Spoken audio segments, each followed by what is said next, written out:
What if the very situation you are calling impossible is actually the exact moment Allah is about to rewrite your entire life story? Stay with me until the very end of this message, because I am going to share with you a truth that has changed generations, healed broken hearts, and turned dead ends into divine breakthroughs. If you are tired, if you are exhausted from praying with no visible results, if you have been told to give up, this is for you. Do not click away. Do not scroll past. Your breakthrough might be closer than your next breath. Listen carefully, absorb every word, and let this message anchor your soul. My dear brothers and sisters, and to every single soul listening right now, who feels like they have tried everything and still find themselves standing in the exact same place, I want you to take a slow, deep breath, hold it for a second, and let it out. Because I know what you are carrying.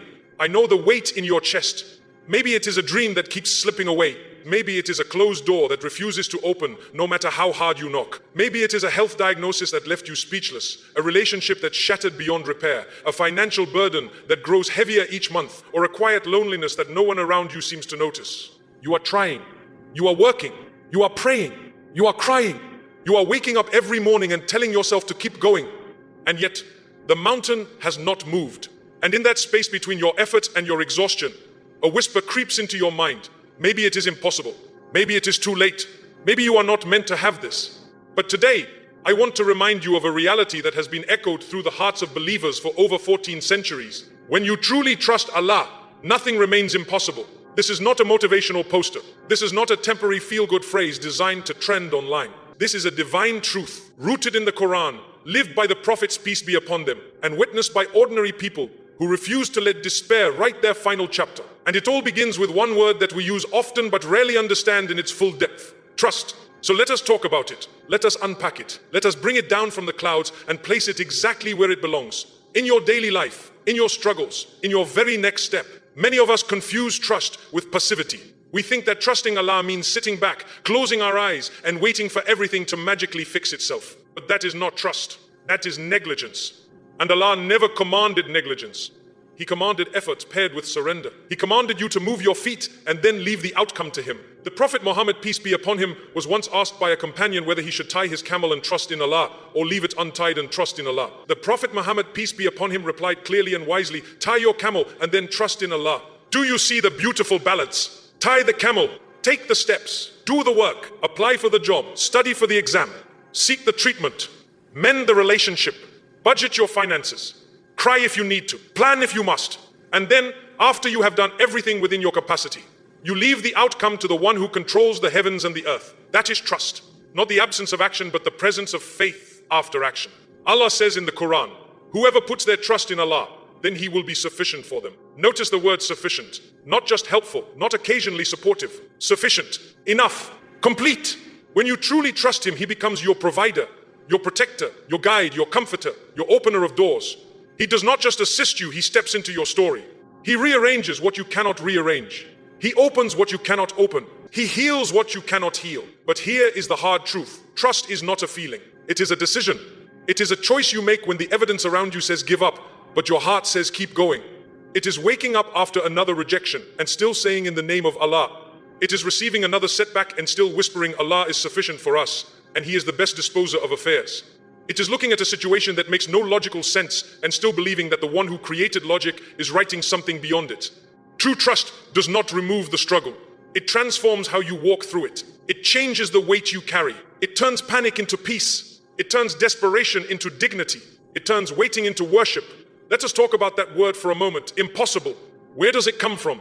It comes from the human mind trying to measure the infinite with finite tools. We look at our resources, our timeline, our past failures, and we draw a boundary. We say this cannot be done. This is too late. This is too broken. This is beyond repair. We build walls out of our own limitations and call them reality. But Allah's dictionary does not contain the word impossible. When Maryam alayhi salam was alone, pregnant, and facing the judgment of her people, the world called it scandalous, but Allah called it a miracle. He commanded the trunk of a palm tree to shake, and fresh dates fell for her. He sent a river beneath her feet. He gave her a child who spoke in the cradle to defend her honor. What looked like social ruin became divine elevation. The impossible was not a barrier. It was a stage for His power. When Prophet Musa, peace be upon him, stood at the edge of the Red Sea, with Pharaoh's army closing in from behind, his companions cried out, "We are overtaken." That was the human conclusion. That was the logical end. But Prophet Musa, peace be upon him, responded, "Never. Indeed, with me is my Lord. He will guide me. And then Allah commanded him to strike the sea. The waters split. The impossible became a pathway. The ocean that was meant to drown them became the road that saved them. When Prophet Yunus, peace be upon him, was swallowed by a great fish in the depths of darkness, surrounded by crushing pressure, he did not recite a formula of escape. He called out, "There is no deity except you. Exalted are you. Indeed, I have been among the wrongdoers." And Allah heard him, not because he was perfect, but because he was honest. And Allah says, indeed, we saved him from the distress. And thus do we save the believers. The belly of a fish became a place of repentance, not a tomb. The impossible became a classroom. My dear friends, the prophets, peace be upon them, did not live in a world where everything was easy. They lived in a world where everything seemed impossible. But they knew a secret that we often forget. Impossibility is only a human label. To Allah, it is just a canvas. He does not ask for your permission to create. He does not need your approval to intervene. He only asks for your trust. Science tells us that at the quantum level, particles behave in ways that defy classical logic. Medicine tells us that the human body can heal in ways we do not fully understand. History shows us that empires rise and fall, economies collapse and recover, and people who were written off go on to change the world. If creation operates on laws that even our brightest minds are still deciphering, how can we possibly limit the creator of those laws? When you say this is impossible, you are speaking from the perspective of your current resources. But Allah operates from the perspective of his infinite power, and he does not need your resources to fulfill his promise. He only needs your trust. Let us bring this down to your life, because faith is not meant to stay in the books. It is meant to breathe in your pain. It is meant to sit with you in your kitchen when the bills are unpaid. It is meant to hold your hand in the hospital waiting room. It is meant to whisper hope into your ear when the world has gone quiet.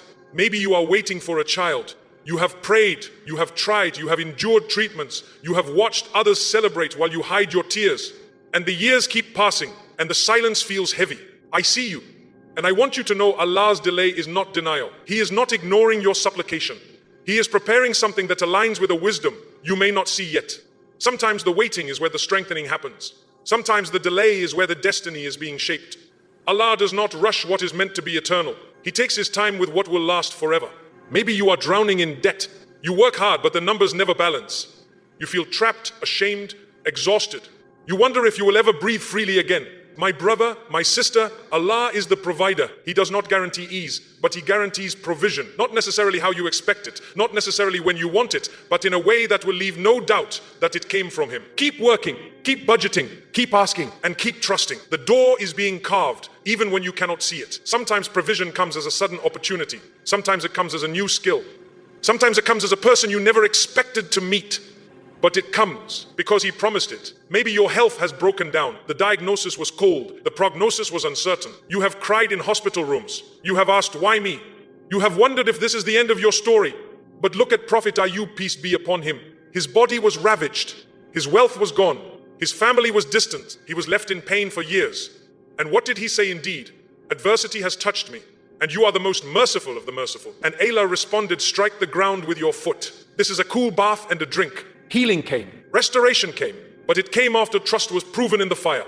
Allah does not always remove the illness immediately. Sometimes he uses the illness to remove what is heavier. Arrogance, neglect, distance from him. And when the heart turns back, the body follows. Maybe you are lonely. You have reached out.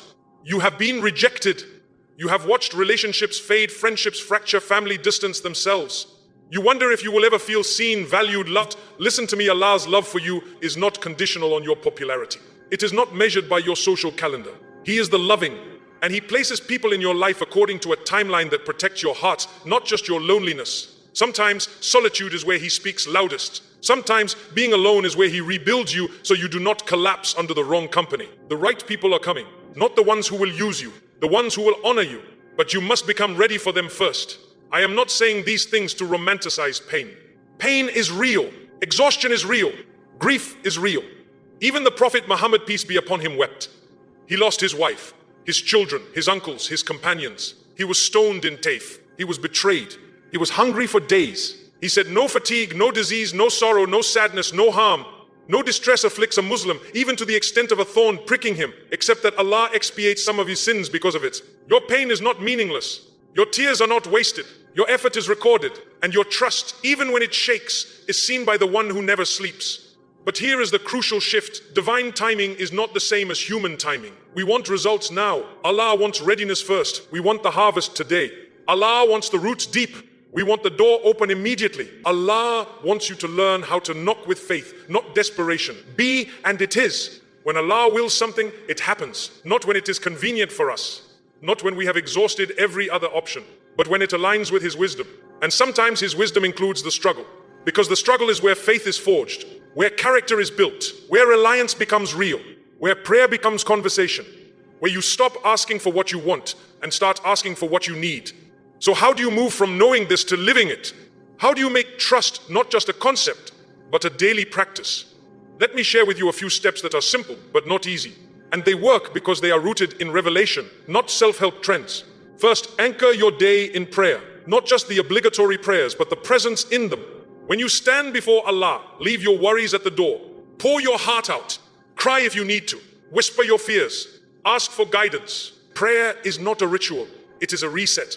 It is where you realign your compass with the direction of your soul. The Prophet Muhammad, peace be upon him, said, "The coolness of my eyes was made in prayer." If you want stability in chaos, return to the prayer mat. It is where the ground stops shaking. It is where you remember who you are and who you belong to.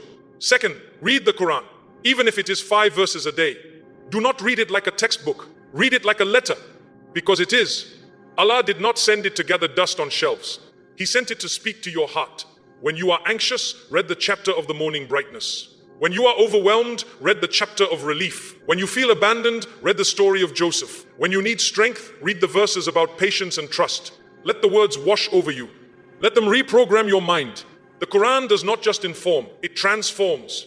It does not just give you information, it gives you illumination. Third, make remembrance your daily anchor. Glory be to Allah. All praise is to Allah. Allah is the greatest. There is no power and no strength except with Allah. These are not just phrases. They are spiritual armor. When you feel weak, they remind you of His power. When you feel lost, they remind you of His presence.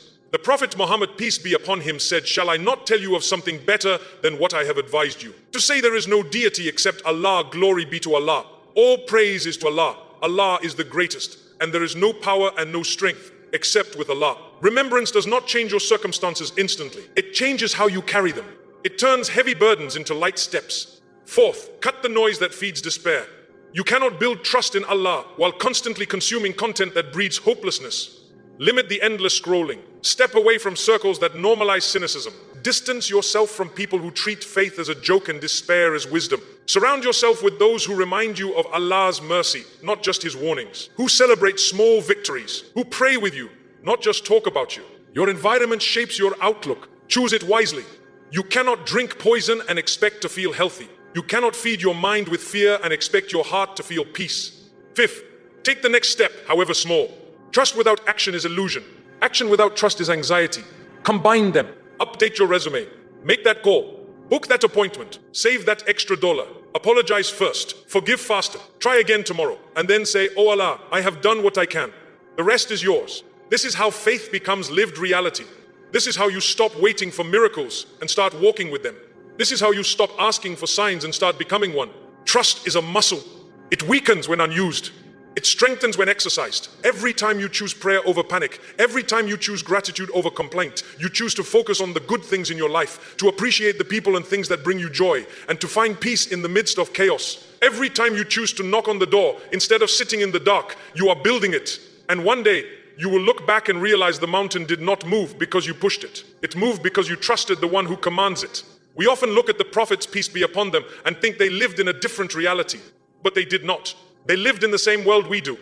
They faced betrayal, poverty, illness, rejection, loneliness, and fear. The difference was not their circumstances. It was their connection. They knew how to talk to Allah when no one else would listen. They knew how to stand firm when the ground was shaking. They knew how to hope when the sky was dark. Prophet Ibrahim, peace be upon him, was thrown into a fire for believing in one God. The flame should have consumed him. But Allah commanded, "O fire, be coolness and safety upon Abraham." The fire obeyed, not because Prophet Ibrahim, peace be upon him, was strong, because his trust was absolute. He did not ask Allah to remove the fire. He asked Allah to be with him in it. And that is the secret. Trust does not always remove the trial. It always removes the fear within it. Prophet Yusuf, peace be upon him, was betrayed by his brothers, sold into slavery, falsely accused, imprisoned for years. He had every reason to lose hope, but he never stopped trusting. And when the moment came, Allah elevated him from a prisoner to a minister, from a forgotten man to a savior of nations. His story teaches us that Allah's plan does not follow human timelines. It follows divine precision. What looks like a detour is often a setup. What looks like a delay is often a design. And then there are the everyday believers. The single mother working 2 jobs, waking up before dawn to pray, trusting that her children will never know hunger. The student who failed repeatedly, kept studying, kept making supplication, and eventually graduated at the top of his class. The businessman who lost everything, returned to prayer, rebuilt slowly, and now sponsors orphans. The woman who was told she would never walk again, who refused to stop praying, who underwent surgery, and now walks to the place of worship. The man who battled addiction, hit rock bottom, turned to the Quran, and now helps others find their way out. These are not fairy tales. These are testimonies. They happen every day. Not because these people were special, but because they refused to let despair have the final word. They chose trust, and trust invited divine intervention. They did not wait for perfect conditions. They stepped forward in imperfect faith, and Allah met them exactly where they were. My dear brothers and sisters, life will test you. It will push you. It will ask you to quit. It will whisper that you are not enough, that it is too late, that the door is locked forever. But I am here to tell you, keep going. Never give up, and anchor your heart in this truth. When you truly trust Allah, nothing remains impossible. Not your dreams, not your healing, not your provision, not your family, not your peace, not your future. Nothing. Because Allah does not just hear your supplication. He records your effort. He sees your tears. He knows your name, and He is already working behind the scenes, aligning what you cannot see, preparing what you cannot yet understand, and bringing you closer to what your heart has been longing for. So tie your camel, take your step, make your supplication, then trust. And when the night feels longest, remember, dawn does not ask permission to break. It simply arrives. And so will your breakthrough in the timing of the one who never fails. I leave you with this supplication from the bottom of my heart. O Allah, grant us firm hearts that trust you in ease and in difficulty. Forgive our impatience, our doubts, our moments of despair. Replace our anxiety with certainty, our exhaustion with strength, our fear with hope. Open for us the doors of mercy, provision, healing, and guidance. Make our struggles a means of elevation, our tears a source of purification, and our trust a bridge to your pleasure. O Lord, do not leave us to ourselves for even the blink of an eye. Keep us upon your path in this life and the next. Ameen.